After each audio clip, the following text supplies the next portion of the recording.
Bump, bump, Bump, ba-da-da, bump, bump. bump. Ring. Yeah, I think is that worth lasers this morning? I think so. Oh, I mean, hey, we're not winners, but 3 or 4. They won 3 of 4. They won 3 Okay, of 4 fine. against We'll the allow Giants. it. I think that's Yes. always worthwhile. Knocking them out of the playoffs, most likely. Yeah. Yeah, they're eliminated. They're eliminated from the division. We knew that for a while. Yeah. But also very much hanging on to their playoff contention lives. Welcome to the Monday edition of the Blue Review presented by LAX. I'm Marcus Grant with Greg Bergman and Parker Bell.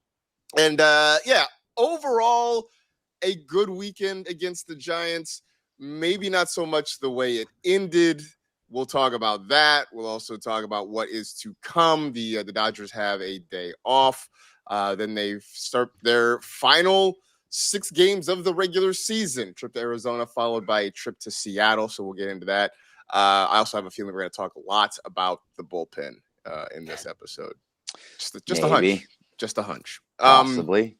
Before we do all of that, though, let's talk about LAX, Los Angeles International Airport, transforming the travel experience, saving guests time. For more information, go to flylax.com/transforminglax. Greg, it was all good for 3 days. 3 days and 8 innings. Then it went south. Blake Trinan just coughing up another one, and the Dodgers lose the finale 3-1. So I mean that to me is the place to start. The bullpen, okay. we are a week remaining basically in the regular season, and there are still no answers for the back end of this bullpen right now. No, the back end of the bullpen really just looks like Vezina. I think that's really the guy that you can trust. He's the only one that's left out there to trust, and he's not a typical closer. And even when he has pitched in the 9th inning, it's a little up and down. So you don't really know if that's the right guy for your 9th inning. But Blake Trinan, right now, Tanner Scott has, to Parker's joy, has started to look better. So maybe, if he can finish out these last 6 games and be clean, maybe you start to feel a little bit better there. I don't know if this is real, but I saw a TikTok video. I hate having to say that out loud. I saw a TikTok video of a guy talking about his pitching mechanics, and he was nodding every time that he would throw a breaking ball, and then he wouldn't nod when he threw a fastball. And ever since that video came out, he's been clean, and I decided I'm going to watch that too. And you don't see the nod at all. So I don't know. Maybe that was a tipping of the pitches. Hey, if John Boy can make a career of it, so could that guy. Exactly. I mean, it's all about just diligence and just posting every day, right? Also, by the way, it's hard to sound like a fully fledged grown up when you say TikTok videos. Similar I know. Similar to when you go to a restaurant and order chicken fingers. They may be delicious. They are delicious, but there's no way to say that without sounding like, you're in the Should you say grade. Boneless wings? Is that what you're supposed to say? Sure. Why not? That's the same thing. It's a chicken I have no finger. problem. I have no problem with boneless wings. Okay, but do you have a problem with chicken fingers? I don't have a problem with them. It's just that you sound like a second grader whenever you ask for chicken fingers. I'll have the mac and cheese and chicken. They are no less delicious. They are no less delicious regardless of how you sound. Can we call them chicken tendies? That's even worse, perhaps. Hey, TikTok's a reliable source, guys. TikTok's a reliable source. It is a fount of knowledge and information, without a doubt. Whether real or not is the some of it's not real, but that's fine. Amongst other things, you still learn things. Whether or not they're useful, that's to be decided. Parker, you have become the Tanner Scott guy of record on this show. And, even when in the text chat, things get a little hairy, a little nervous, you stay the course. I think we're all agreed he's got to make the playoff roster. Mm-hmm. And the way things are going, he's probably going to get some high leverage opportunities. My question to you, though, is who's the bridge? Who gets him the ball in the 9th inning? If, Blake Trinan may have pitched his way off this roster, Kirby Yates certainly has pitched his way off this roster. Michael Kopech is injured. I mean, is it can't get right. hurt feelings, I mean, that's kind of it. Can't throw a strike. Yeah, I mean, but Parker, is it starters for 7 and then some combination of Vezina and Bonda and Dreyer in the 8th? How do they get to the 9th inning right now? Yeah, ideally, the pitchers keep doing what they're doing, and credit to them. The starting pitching has been dominant. Of course, throughout the weekend, Glasnow had a rough first inning, but Sure outside did. of that, really picked up his command and looked great. And then Sheehan absolutely dealt. So you look at all the names on the get to 6 or potentially 7 innings. I wasn't going to do it again, guys. But the real question is, of course, yes, who is that you trust? And I'm with Greg. Vesia, maybe. Now, my guy, Scott, when it comes to him, it's an interesting moment. I think, yeah, we'll see these next 6 games or so. But unfortunately, Trinan hasn't pitched his way off this roster because Robert's unwavering faith with Trinan. Now, the ones you don't hear that about, though, of course, are your Kirby Yates. So there are some guys who have pitched their way off this roster, but I guess Trinan's here to stay, guys. I mean, we know one thing about Dave Roberts. He will stick by his guys for better or worse. I mean, sometimes it has paid off. It has worked out for him having that faith and that belief in those guys. Other times, maybe not so much. I think if you ask the fan base as a whole, sticking with Trinan right now doesn't feel particularly great. No, real fast. If you're talking about Trinan, this just in September. So these are his numbers for September. He in 7 innings pitched in September, he has an 11.57 ERA. He's given up 11 runs, 9 of them earned, 8 hits. He's given up a home run. He's walked 9 and only struck out 6. He has lost. He's 0-5 in September, and really the only one that he pitched well in was against the Giants earlier on the 18th. He's been absolutely horrendous in September, where his ERA went from on September 5th from a 2.84 to now a 5.55. It's jumped that much. He has been the absolute problem amongst everybody.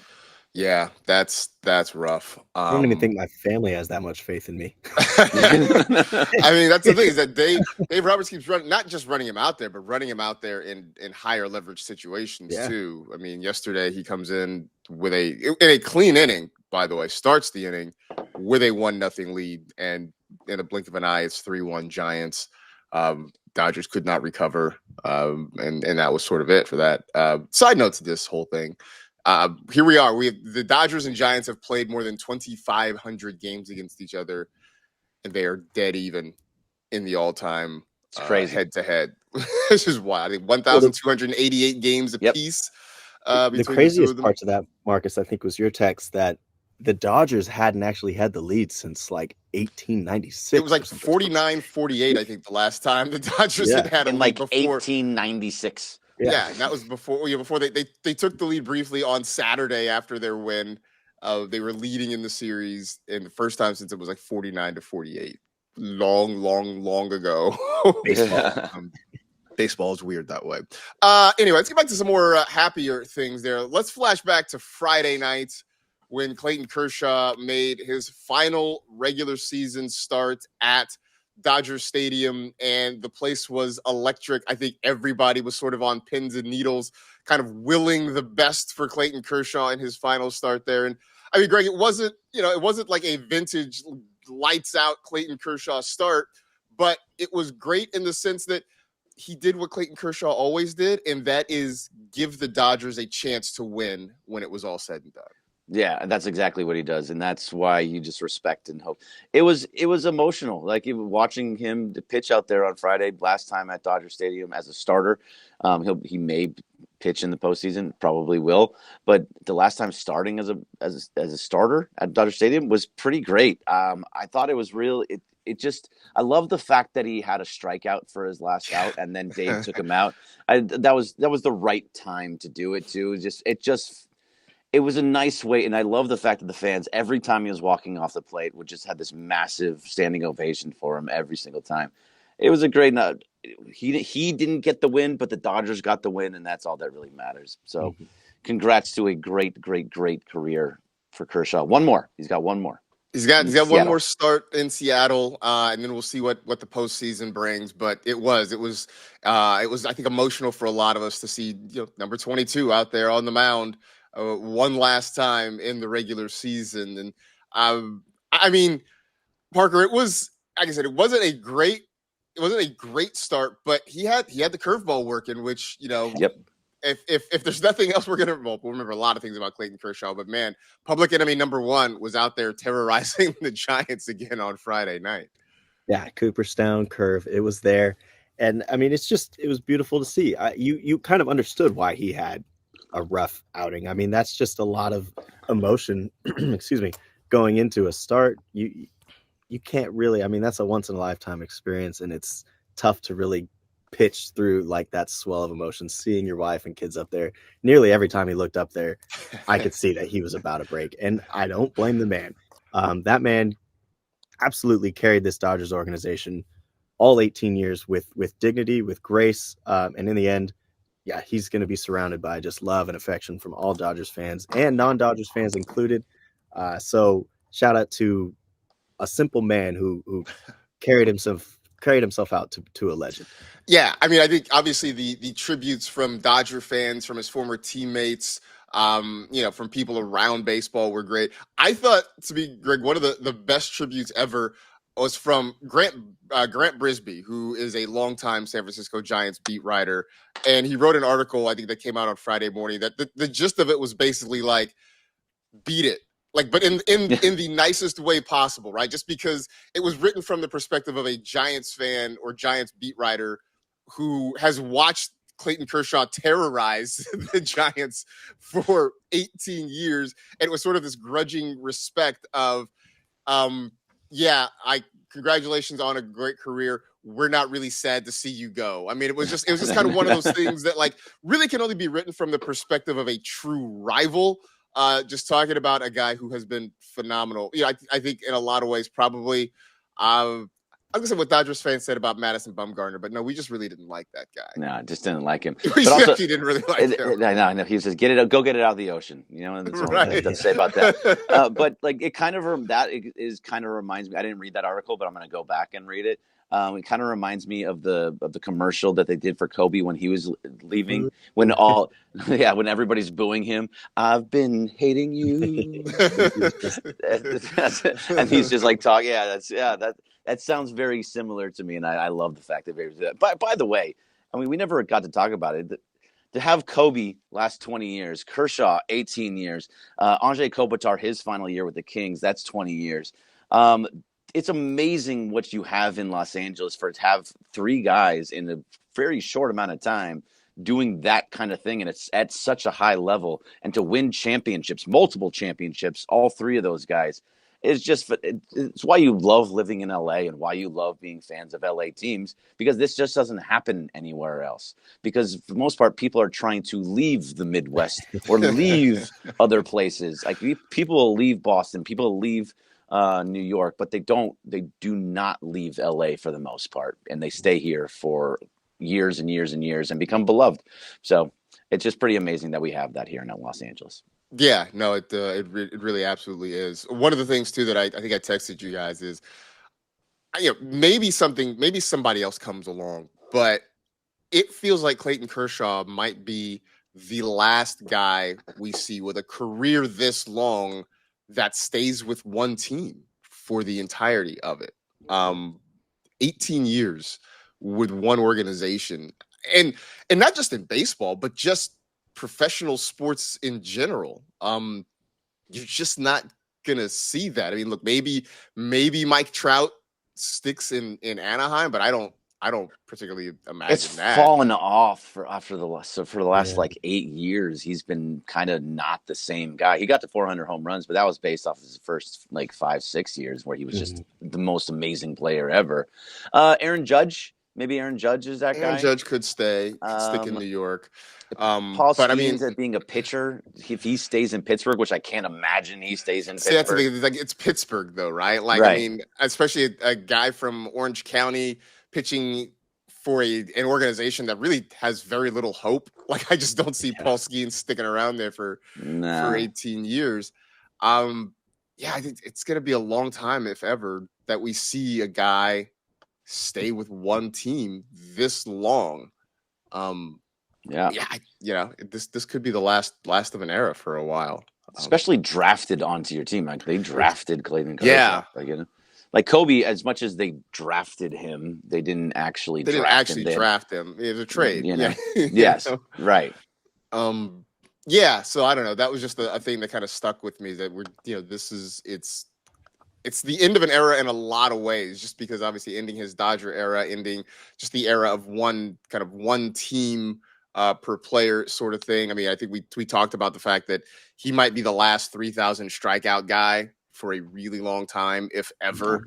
Clayton Kershaw is walking out the door, and in a lot of ways closing it behind him.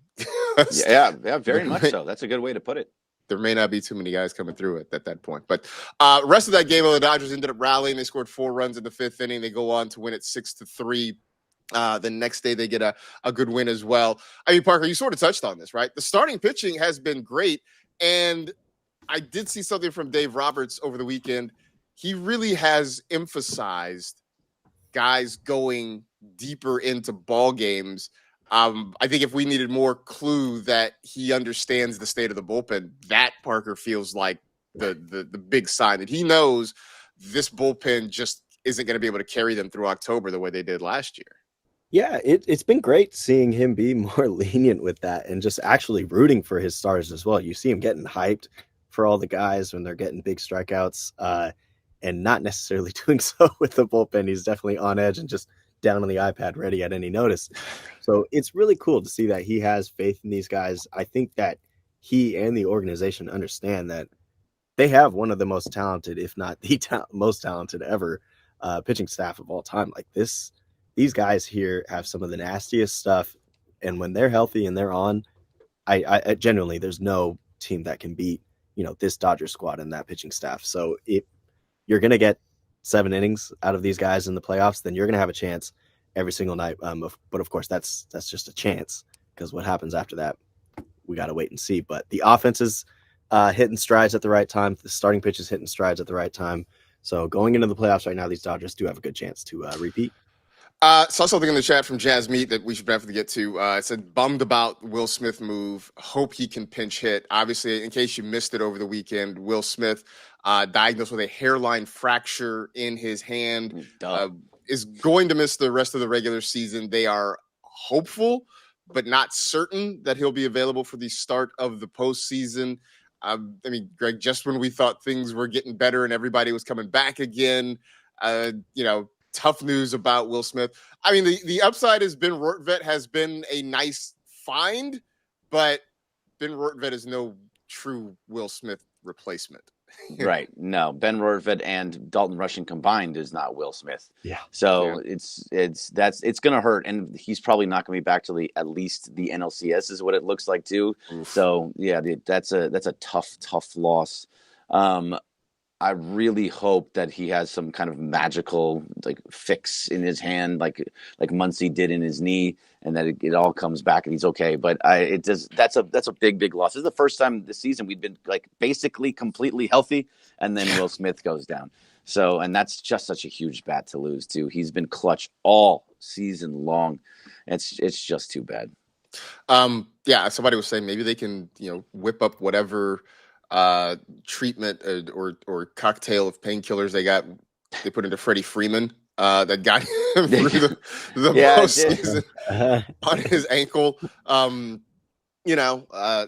don't know, but yeah, definitely a tough loss for the Dodgers in terms of obviously what he brings, certainly at the plate, but even behind the plate and handling pitchers and just what he gives them. So we will see. The other part of it, Chucky Robinson ended up getting claimed by the Braves, I believe it is. So not that they were relying on Chucky Robinson in the postseason, but God, he's got a great baseball name. He's got a great baseball name. It is a good name. Sure. Chucky Robinson's a great baseball name, but he's not going to be an option for them either. So it is going to be the Rortvedt and Rushing Lumber Company until further notice there for the Los Angeles Dodgers.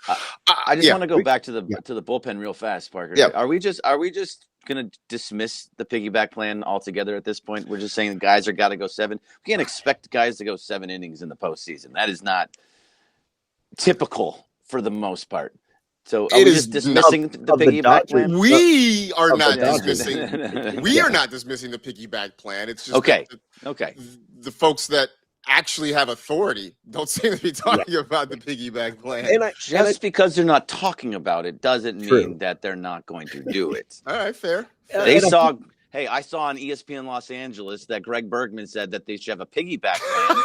Therefore, let's do it. Well, to that point quickly though, before we move on, I mean, it's not a matter of dismissing it because it is still a good idea. But honestly, other superstars, when you think of the Crochets of the world, other like Cy Young level pitchers, they will go 7. And you look at these 4 guys, they're Cy Young level pitchers.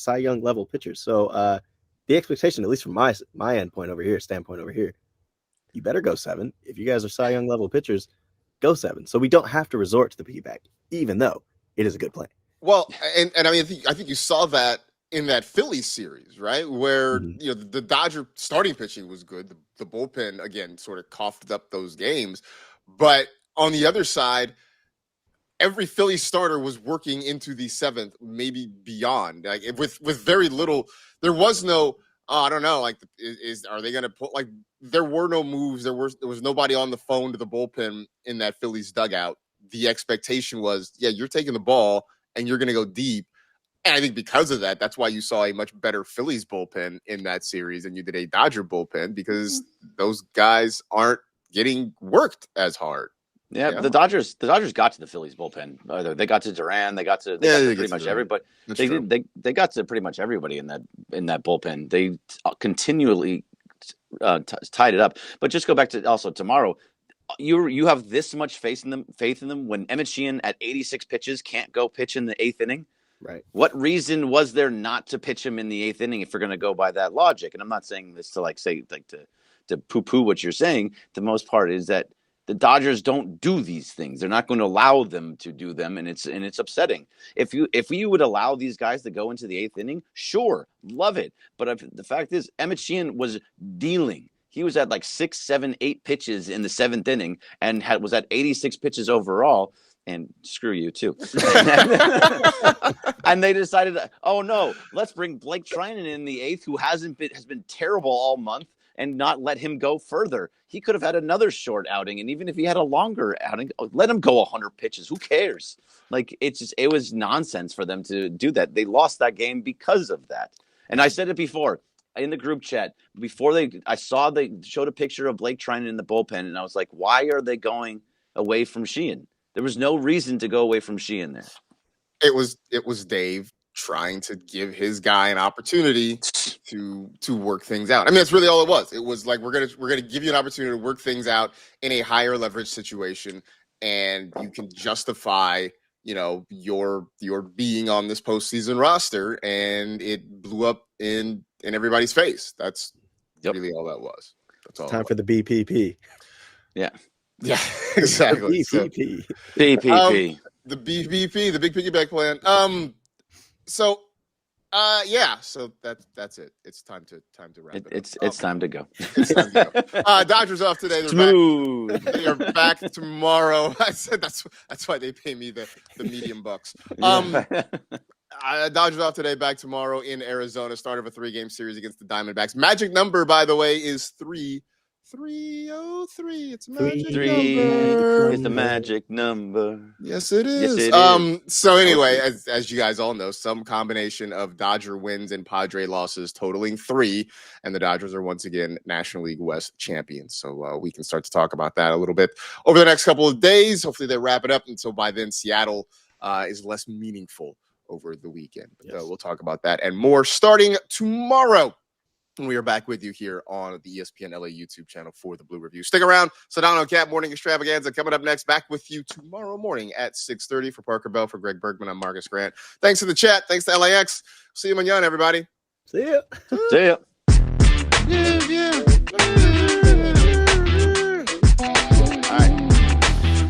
All right.